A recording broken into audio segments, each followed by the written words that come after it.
आज है 8 अप्रैल 2026, दिन बुधवार। नमस्कार, स्वागत है आपका डीजे न्यूज लाइव में। चलिए देखते हैं देश और दुनिया की बड़ी खबरें। सबसे पहले आप ये खबरें कहां से देख रहे हैं, हमें कमेंट करके जरूर बताएं। साथ ही हमारे यूट्यूब चैनल को लाइक और सब्सक्राइब करना बिल्कुल न भूलें। अमेरिका और ईरान के बीच करीब 40 दिनों से जारी तनाव के बाद हालात में नरमी आई है। दोनों देशों ने 2 हफ्तों के लिए सीज फायर पर सहमति जताई है। वहीं अमेरिकी राष्ट्रपति डोनाल्ड ट्रंप ने कहा कि ये फैसला पाकिस्तान की मध्यस्थता के बाद संभव हुआ है। सीज फायर के दौरान हॉर्मुज़ स्ट्रेट से जहाजों की सुरक्षित आवाजाही भी सुनिश्चित की जाएगी। रिपोर्ट्स के मुताबिक चीन की भूमिका भी आखिरी समय में अहम रही। अब 10 अप्रैल से इस्लामाबाद में दोनों देशों के बीच औपचारिक बातचीत शुरू होगी। नई दिल्ली में आज भारत और बांग्लादेश के बीच अहम कूटनीतिक बैठक होने जा रही है। विदेश मंत्री डॉक्टर एस जयशंकर अपने बांग्लादेशी समकक्ष खलीलुर रहमान से मुलाकात करेंगे। इस दौरान सुरक्षा, व्यापार और क्षेत्रीय सहयोग जैसे मुद्दों पर चर्चा होगी। बांग्लादेश में नई सरकार बनने के बाद ये पहली उच्च स्तरीय भारत यात्रा है। रहमान की अजीत डोवाल, पीयूष गोयल और हरदीप पुरी से भी मुलाकात संभव है। इस बैठक को दोनों देशों के रिश्तों के लिए महत्वपूर्ण माना जा रहा है। केरल विधानसभा चुनाव से पहले एडीआर की रिपोर्ट ने चिंता बढ़ा दी है। रिपोर्ट के अनुसार 883 उम्मीदवारों में से 38% पर आपराधिक मामले दर्ज हैं। इनमें से 23% उम्मीदवारों पर गंभीर आरोप भी शामिल हैं। राज्य की 140 में से 59 सीटें रेड अलर्ट श्रेणी में रखी गई हैं। कांग्रेस, बीजेपी और सीपीएम सभी दलों में से ऐसे उम्मीदवार मौजूद हैं। 9 अप्रैल को मतदान होगा, जबकि 4 मई को नतीजे घोषित किए जाएंगे। पाकिस्तान के रक्षा मंत्री के बयान पर जम्मू कश्मीर के मुख्यमंत्री उमर अब्दुल्ला ने पलटवार किया है। उन्होंने कहा कि पाकिस्तान को कोलकाता पहुंचने की बात करने से पहले अपनी हकीकत देखनी चाहिए। अब्दुल्ला ने ऑपरेशन सिंदूर का जिक्र करते हुए कहा कि वे दिल्ली तक नहीं पहुंच पाए थे। उन्होंने पाकिस्तान को अपनी आर्थिक और आंतरिक समस्याओं पर ध्यान देने की सलाह दी। ये बयान ख्वाजा आसिफ की उस टिप्पणी के बाद आया जिसमें कोलकाता का जिक्र किया गया था। इस मुद्दे पर दोनों देशों के बीच बयानबाजी तेज हो गई है। रूस यूक्रेन युद्ध में शामिल भारतीयों को लेकर बड़ी जानकारी सामने आई है। अब तक 32 भारतीय नागरिकों की मौत हो चुकी है, जबकि 35 की वापसी के प्रयास जारी हैं। बताया जा रहा है कि एजेंट नौकरी और अच्छे वेतन का लालच देकर लोगों को रूस भेजते हैं। इसके बाद उन्हें रूसी सेना में भर्ती कर लिया जाता है। करीब 214 भारतीयों के सेना में शामिल होने की बात सामने आई है। ये मामला भारत की विदेश नीति और नागरिक सुरक्षा के लिए चिंता का विषय बन गया है। कांग्रेस अध्यक्ष मल्लिकार्जुन खड़गे को लेकर दिए गए बयान पर सियासी विवाद गहरा गया है।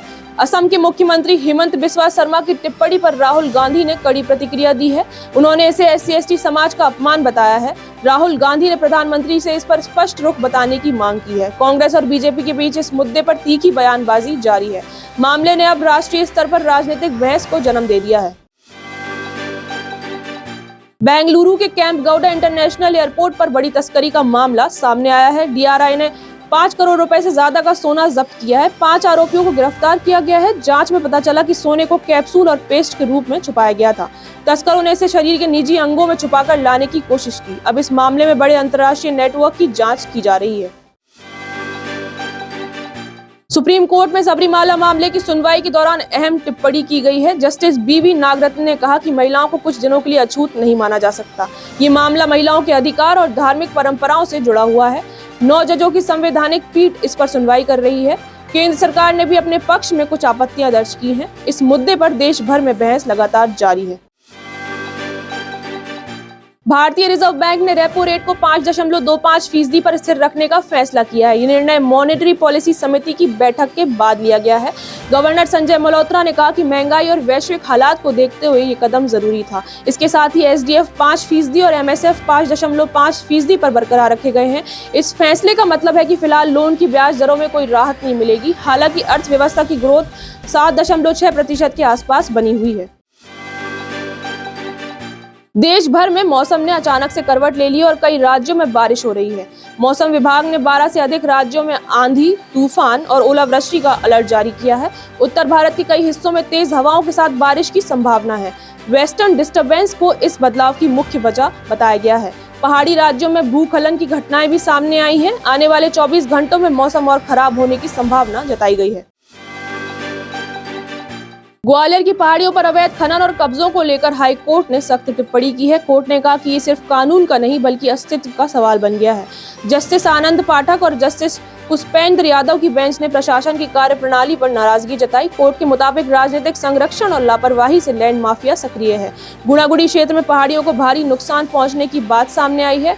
कोर्ट ने इन्हें सिटी फॉरेस्ट के रूप में विकसित करने का सुझाव भी दिया था। भारत के युवा शूटर पलक गुलिया और मुकेश ने ISSF वर्ल्ड कप में गोल्ड मेडल जीता है। दोनों ने 10 metre air pistol mix team event में नया जूनियर वर्ल्ड रिकॉर्ड बनाया। फाइनल में टीम इंडिया ने 487.7 पॉइंट्स हासिल कर पिछला रिकॉर्ड तोड़ दिया। मुकेश ने सीनियर स्तर पर अपने डेब्यू में ही पहला मेडल जीता है। चीन की टीम ने सिल्वर और हंगरी ने ब्रॉन्ज मेडल हासिल किया। ये जीत भारतीय शूटिंग के भविष्य के लिए बड़ा संकेत मानी जा रही है। कानपुर पुलिस ने अवैध किडनी ट्रांसप्लांट गिरोह के एक बड़े आरोपी को गिरफ्तार किया है। मेरठ निवासी परवेज सैफी को रावतपुर इलाके से पकड़ा गया है।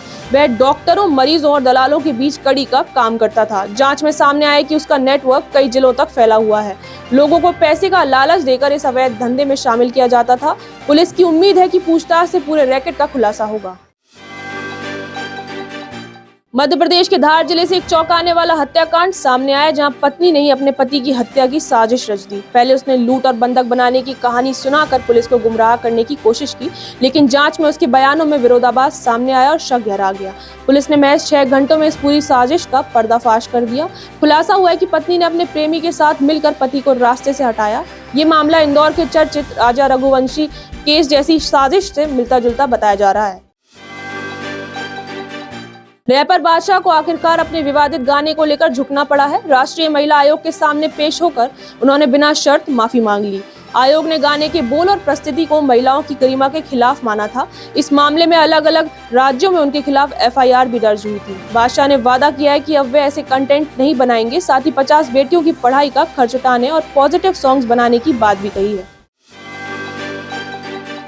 कानपुर में पुलिस और अपराधियों की मिलीभगत का चौंकाने वाला मामला सामने आया है। सेक्स रैकेट के आरोपी के साथ पार्टी करते 2 सिपाहियों का वीडियो वायरल हुआ है। वीडियो में दोनों सिपाही आरोपी के साथ केक काटते और जश्न मनाते नजर आए। मामला सामने आते ही दोनों को सस्पेंड कर जांच शुरू कर दी गई है। इसी आरोपी के अन्य वीडियो में एक किशोर के साथ बेरहमी और अमानवीय हरकत भी दिखी। पुलिस अब पूरे नेटवर्क की जाँच और बाकी आरोपियों की तलाश में जुटी है। तो ये थी आज की फटाफट बड़ी खबरें। अगर आपको ये न्यूज़ पसंद आई है तो वीडियो को लाइक, शेयर और सब्सक्राइब जरूर करें और बेल आइकन को प्रेस करना बिल्कुल ना भूलें। धन्यवाद।